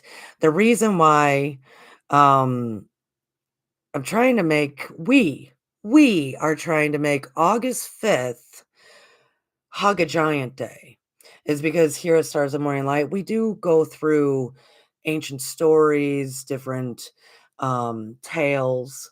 We especially will be more so. And a lot of them have to do with giants, even those that are referenced as the shiny ones, right? The beautiful stars of the morning, which the shiny ones are sometimes referenced as. Well, these were all very giant beings. And giants over the years have gotten a bad rap. They really have. That's because some of them weren't good. But then there's a lot of stories about really good large entities, large giants, beings, what have you. And so in the spirit of all things that are big to you as an individual, which could be a faith, it could be a theory, it could be a person, it could be a network of individuals, it could be uh, that best little, I don't know, whatever. I shouldn't said little, but something personal to you that is big in your world. Big in your world. That's a giant in your world. That's the day to appreciate it. That's the day to remind ourselves that, wow, this really big thing in my world, I'm going to remember how grateful I am for it. So it's Hug a Giant Day. Doesn't necessarily have to be that you go out and find the tallest one and hug them. Except they really do need hugs, by the way. People shy away when they're just, big, lovable giants usually. All right, I'm going to be looking for questions. So I'm scrolling a little bit back up just to make sure because I saw there was one about the void, of course. So I will talk about that if that is, but I'm just going back up a little bit. Oh, sweetheart. Okay. Chloe asked about the void, and then Karen probably answered it. Okay. Um,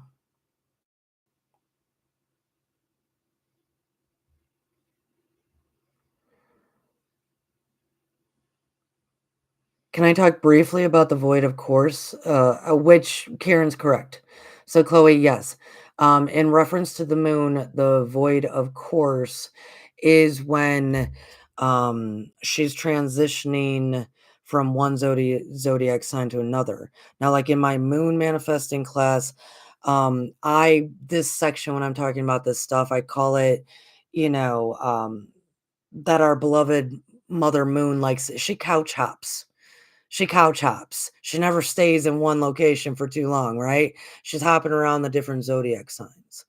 And that the time that she like gets in her car to go to the next couch, that time frame there is the void, of course. That she's not connected to any zodiac.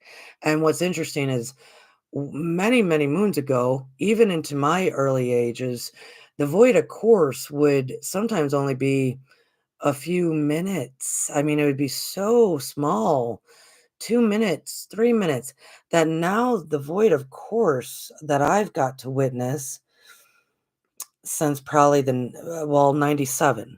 I'll just say that from since 97. That I've been witnessing, there are pockets of time that it's become much longer, that she could be in a void of course for a few couple hours. So here's the biggest thing to know. In the void of course, that dark period when Mama Moon is driving to her next destination, in that dark period, it is also in the same representation as the dark moon phase, as in January into early February, where we do not manifest during that time. We can put in all of our requests prior to that, and it'll start showing up in the February, the March, especially around the spring equinox, and or we will have received before the winter solstice. So that is actually the void of course for us in the northern hemisphere, the void of course for her, and uh, we don't try to manifest during that with her, right? That is our introspective time. That is our quiet time. That is when we go in and truly start identifying what do I really want to manifest, right? Which, if you follow the seasons, that's all of all of nature, right? Should be doing that self-reflecting to birth anew in the spring.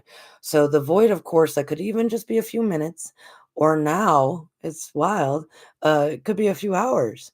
I saw it a couple of years ago. It was like like 5.5 hours long. I was like, "What the hell?"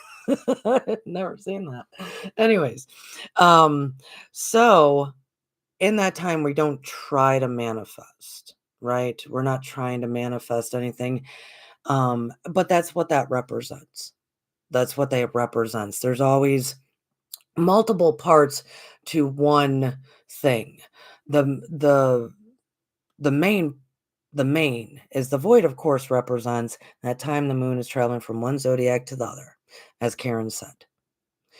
In terms of manifesting, it is the representation of the dark moon phase. Pretty much think January. Okay. Um, so we don't try to manifest through that.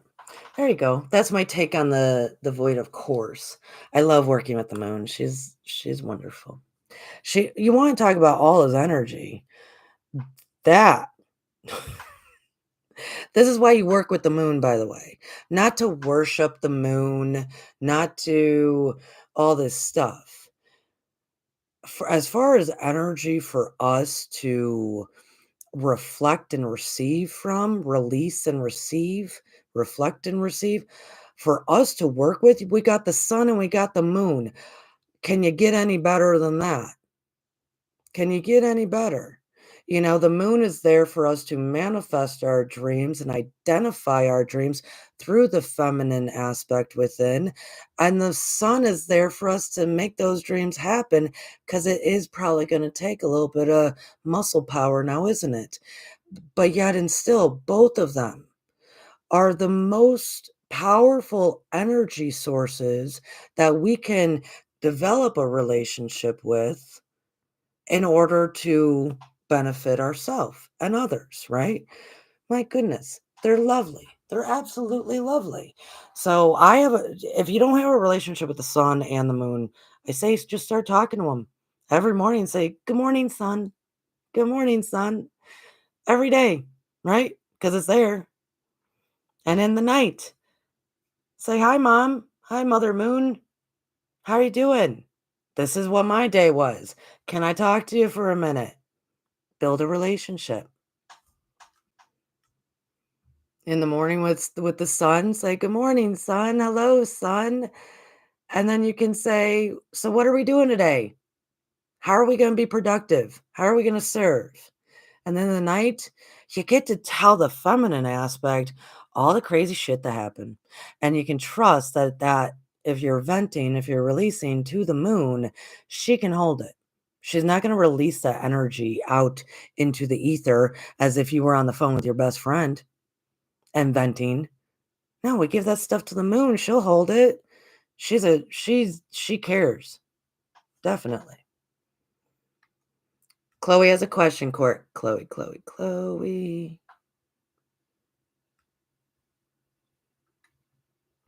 Oh, Chloe has a question. I'm trying to find Chloe's question. Oh, why does it make a difference in anything? Is that the question? Oh, I think she was okay, so I think that was about the void of course.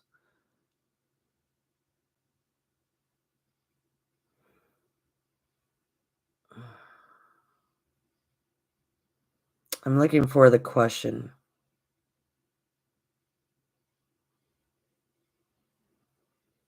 Nice. Yes. Yes. Okay, her question was already answered. Awesome. Cool. Okay, so Mary Wynn says that she doesn't know the phases of the moon per se, but she feels them. That's wonderful. That's uh, that's actually like one of the first things that if we want to start working with the moon and really being within that energy, um, that's one of the first things that we have to identify for ourselves. I mean, it is good to maybe f for, 2, 3 months, just on a calendar, a written calendar. I still use paper calendars for stuff like this, that I'll write out the phases of the moon where she's gonna be, what's going on, what zodiacs, da da da. And more, where is she waning and waxing, and where the new moon and the full moon, what zodiac is she in, that sort of thing. What couch is she sleeping on that night, right? Um, but for like 2 or 3 months for us, it's a really good for male and female, non-binary, it doesn't matter. The feminine aspect within, that is our emotional state connected to our physical state, connected to our mental state. Uh, it is good to find out if we are working with her energy already or against it, because it does affect males as well. It affects women much more so because it is more connected to the feminine attributes. But as animals, creatures, the creatures here are actually way more affected by the moon than they are by the sun. The sun is wonderful, but all creatures here are reacting to the moon and what phase she's in.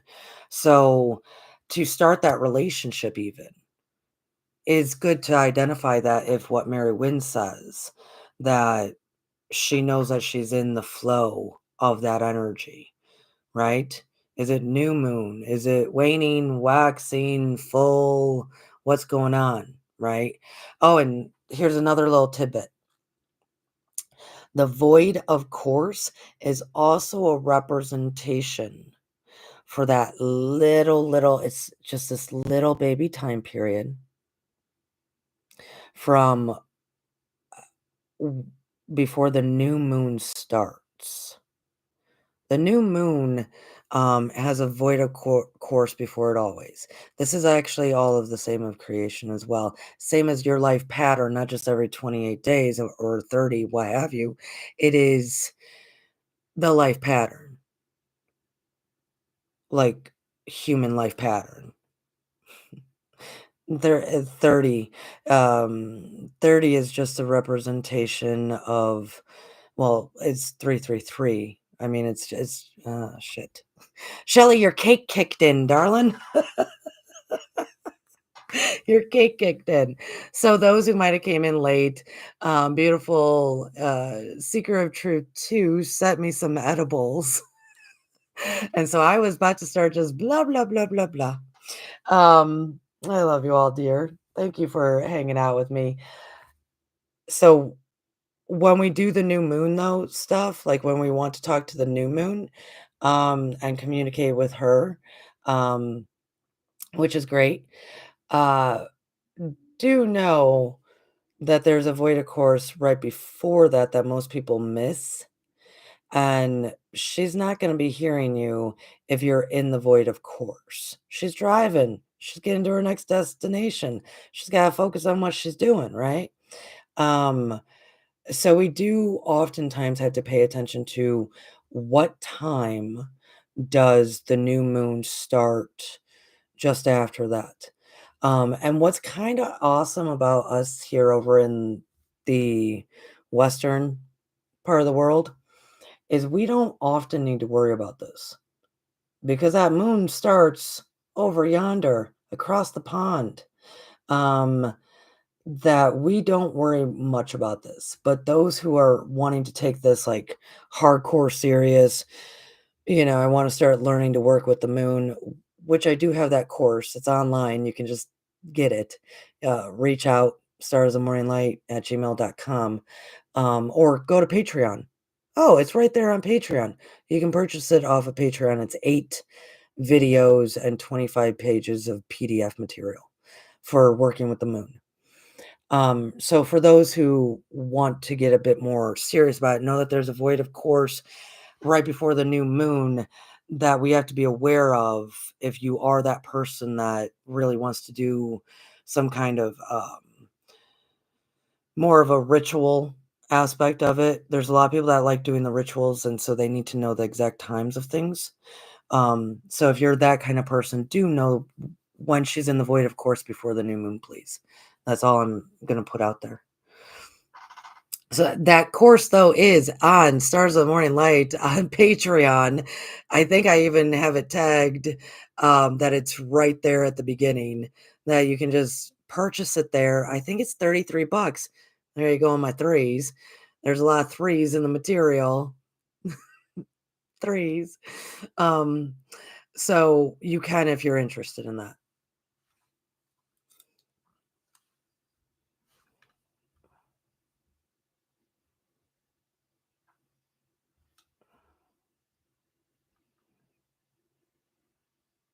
All right, just scrolling through. How is everybody tonight, by the way? Did I ask everyone how you're doing? From Chloe, Karen, Seeker, Neil, Jacob. I'm sure hopefully you told each other how you're doing. Mary wins. Um, I hope everyone is good. Yes, it's Friday. It's Friday and we're in love.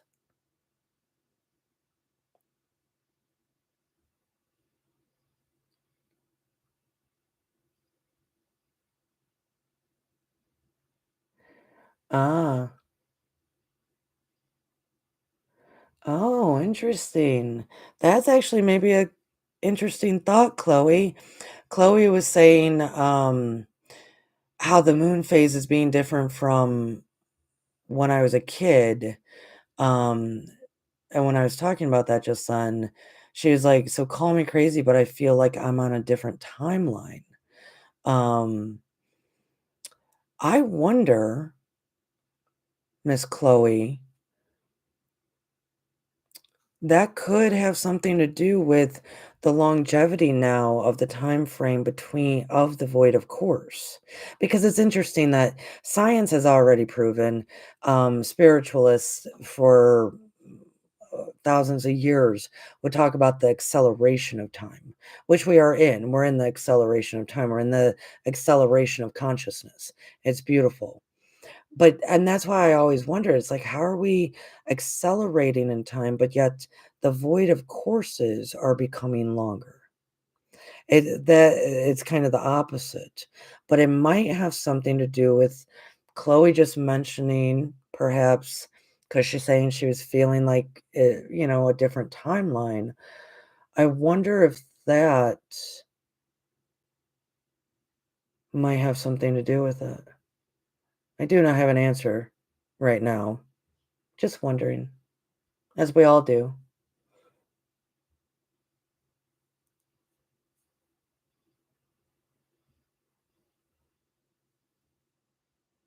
So I'll take one more question if it's out there.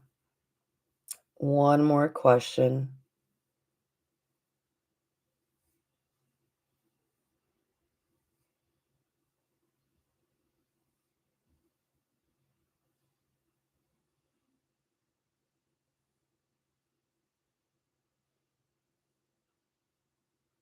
Oh, hmm, hmm.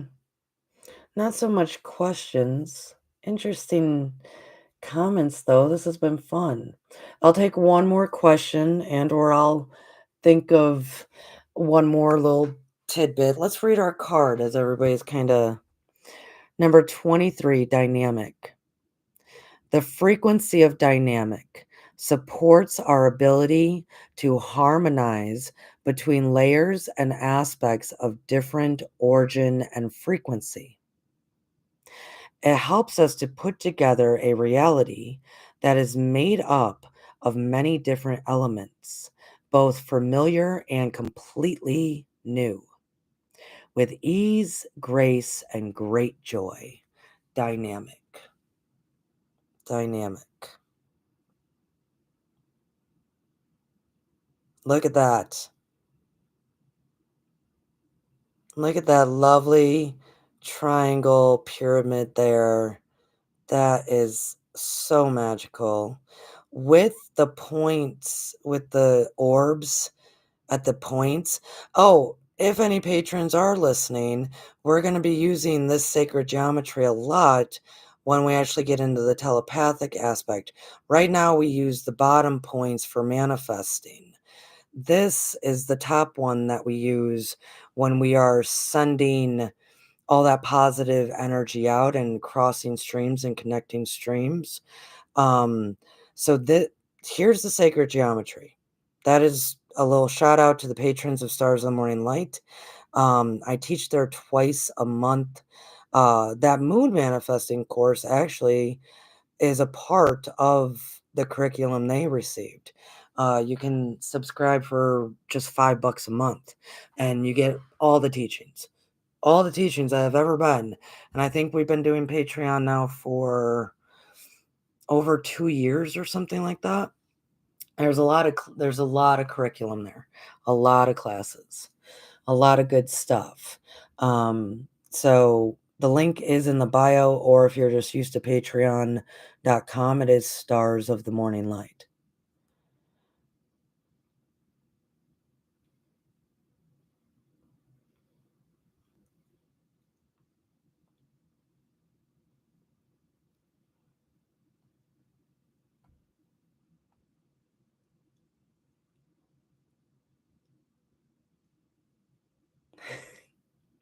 I love it. Everybody's talking about the moon in here. This is great.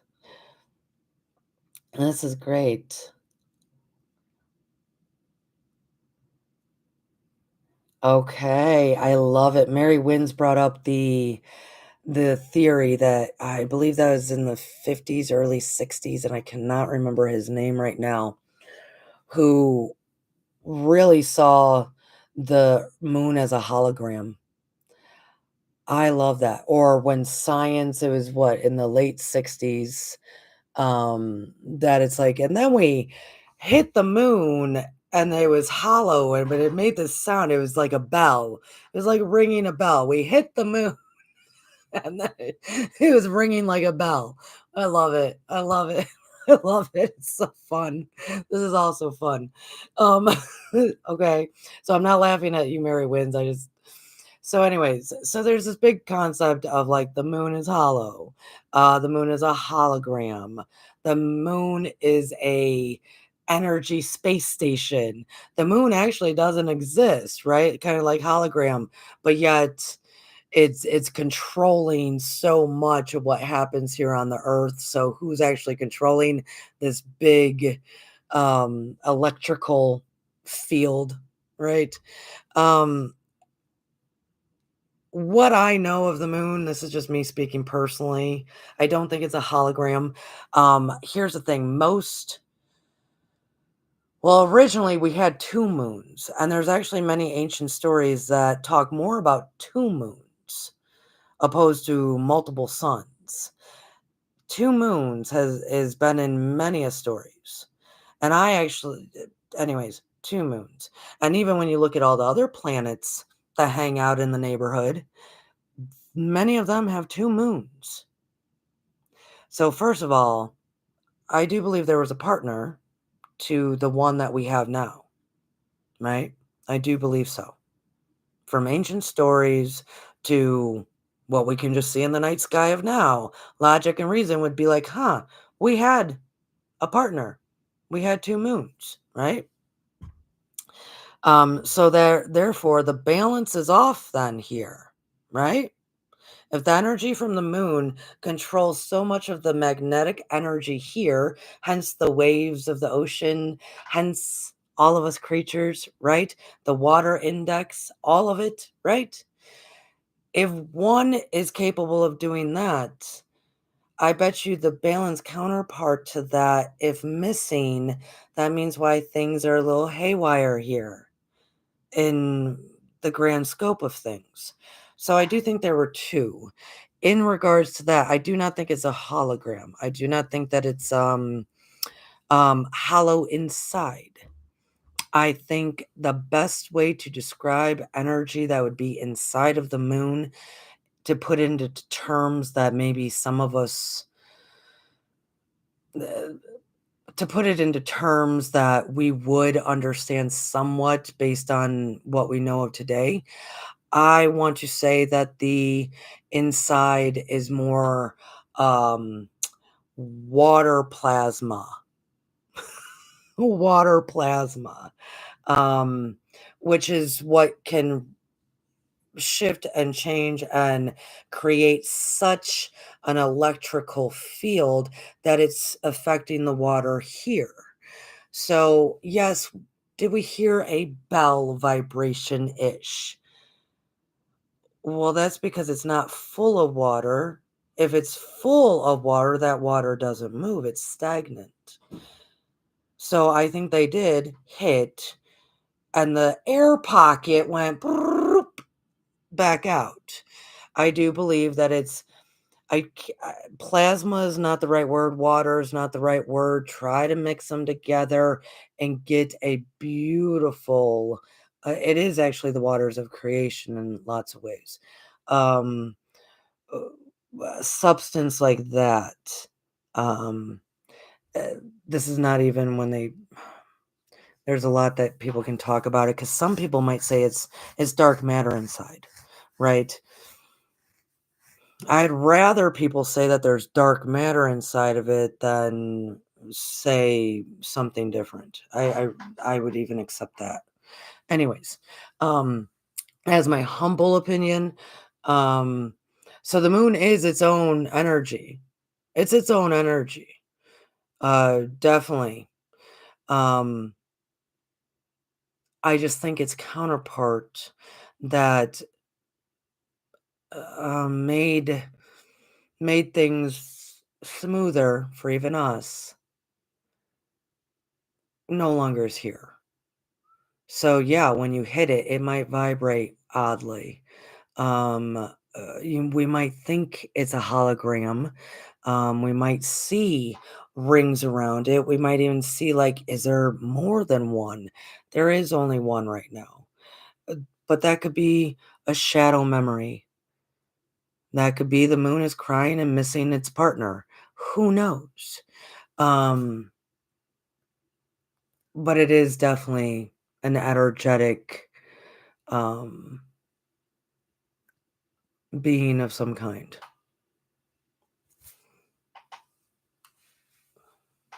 Because planets are beings as well. Everything's a being.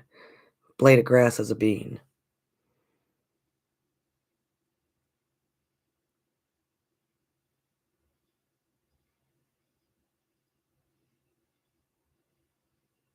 Oh, okay. Jacob said, I've heard it came from a different star system and that it kind of acts like a frequency filter.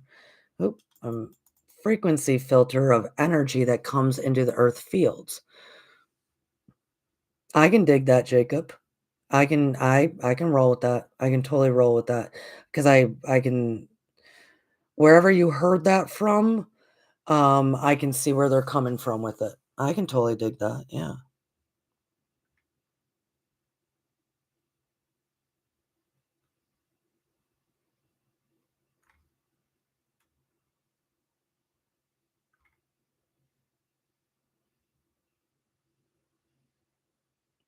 Oh, Neil was saying the same thing, guys, that, who might be listening and not in the chat. Our buddy Neil, I guess, was saying the same thing about the moon when I was talking. Yes, cold plasma. Yes. Ah, beautiful mind, Neil.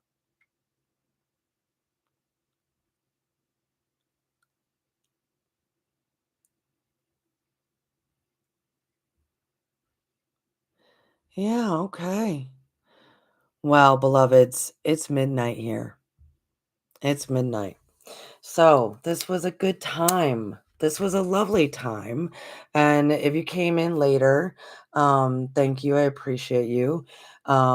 Big shout out to everybody in the chat. Seeker, Neil, Chloe, Karen, Jacob, Mary Wins, um,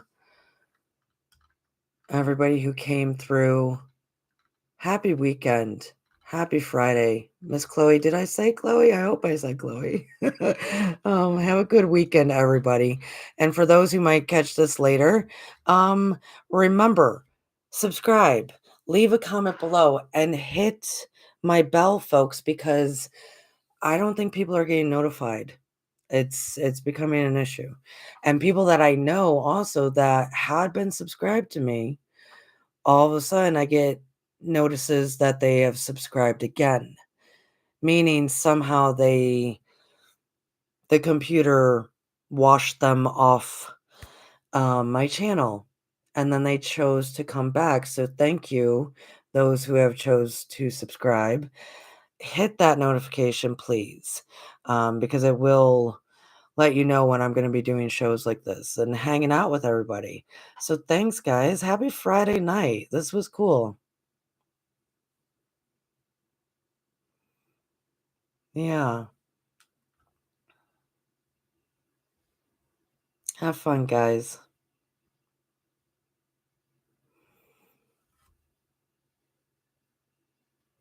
Do enjoy.